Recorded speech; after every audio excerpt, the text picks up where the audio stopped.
like I say, most of us that are into blues music are into the music. We get involved in it because the music motivates us. And there's no other reason really. Do you think though that there should be more of an awareness in the general public about you guys being so talented? Of course it would be. It'd be great if I mean, there was, apart from the monetary thing, but don't you think it's a better... As Australia for cultural reasons, I mean, yeah. I don't think... I don't think that we're into being famous, but in order to get people to come along to gigs, you have to be known. You know, so that's what the self-promotion is all about. You know, with independent acts, any help we can get to get the promotion happening is just a boon. You'll grab that with both hands. Right. That's what a blues society can do for you. It's really helped to get your name out there and your reputation out there. You know, you want to see a good guitar player, you should go and see this guy. You know? And of course, it'd be great if there was more awareness in the general populace, you know, for this kind of music. It would be great, but it's not likely because the music's it's a little. It's rough and it's raw and it's honest and it's not sprinkled with fairy dust and the songs don't go for 3.5 minutes exactly. You know, and that upsets you know, your commercial networks. You know, your commercial broadcasters. You know, they need to have room for their advertisers to spruik their product. You know, that's why songs go for 3.5 minutes. But I guess we rebel against that.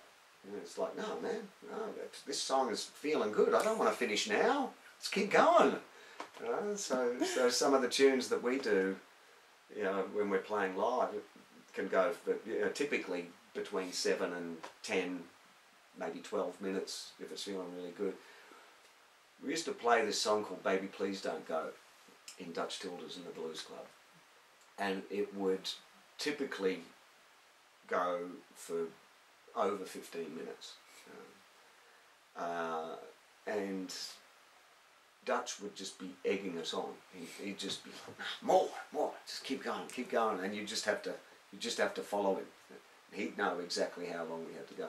We used to have a guy at the Sunday sessions at the Station Tavern, and each time we played "Baby Please Don't Go," he'd come up at the end and he'd tell us, he's like, right, today you played that for 17 minutes, you know.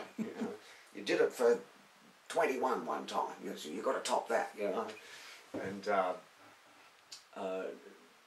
that was, you know, kind of typical.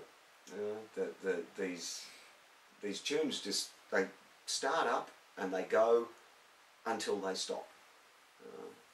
So it's not scripted. It's not the same every time, and it's a journey. What I love about the music is that it's like, yeah, from our point of view, it's like riding waves of energy. You know, for us, it's like surfing, but surfing what you're hearing.